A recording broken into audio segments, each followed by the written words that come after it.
ये कहानी है प्रिया की, जो अपने बेटे राहुल के साथ घर पर अकेली थी क्योंकि उसका हस्बैंड फॉरेन ट्रिप पर था।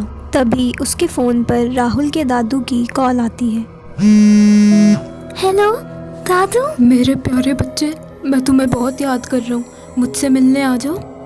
राहुल अपनी मम्मी से दादू के घर जाने की बात करता है, पर प्रिया मना कर देती है। आप हमेशा ही ऐसे करते हो। राहुल को उदास देखकर प्रिया जाने के लिए हाँ कर देती है और उसी रात वो दादू के शहर की तरफ निकल पड़ते हैं।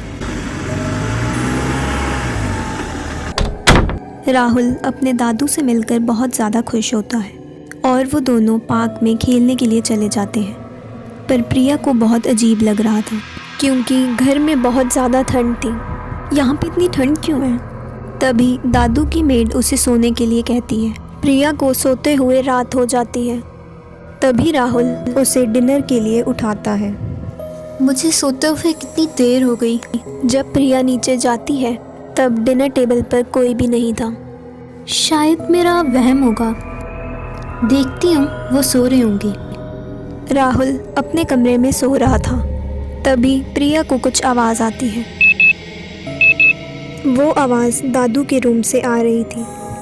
आपको कुछ चाहिए था क्या? तुमने मुझे मारा है।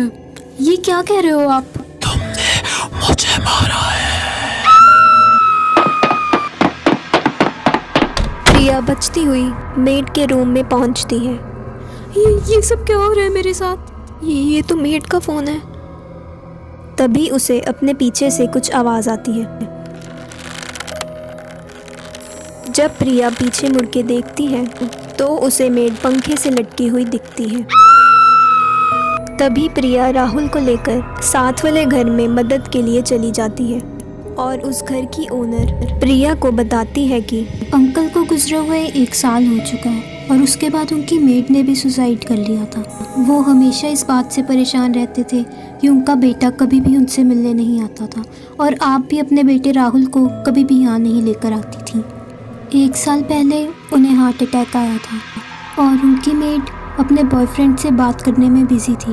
उसे एक आवाज़ तक नहीं आई। जब उसने रूम में जाकर देखा तब तक बहुत देर हो चुकी थी, जिसके बाद मेड ने भी सुसाइड कर लिया था, पर इसका रीज़न किसी को भी नहीं पता। इतना सब कुछ हो गया और मुझे पता तक नहीं लगा। प्रिया अपने हस्बैंड मयंक को कॉल करके सब कुछ बताती है। मयंक और प्रिया को बहुत दुख होता है कि उन्होंने आज तक दादू की सही से केयर नहीं की और प्रिया को आज भी बहुत डरावने सपने आते हैं और राहुल भी अपने दादू को बहुत मिस करता है। मैम, आपके लिए एक लेटर है। प्रिया उस लेटर को खोलकर देखती है। राहुल बेटा, मुझे तुम्हारी बहुत याद आ रही है। मुझसे मिलने आओगे नहीं?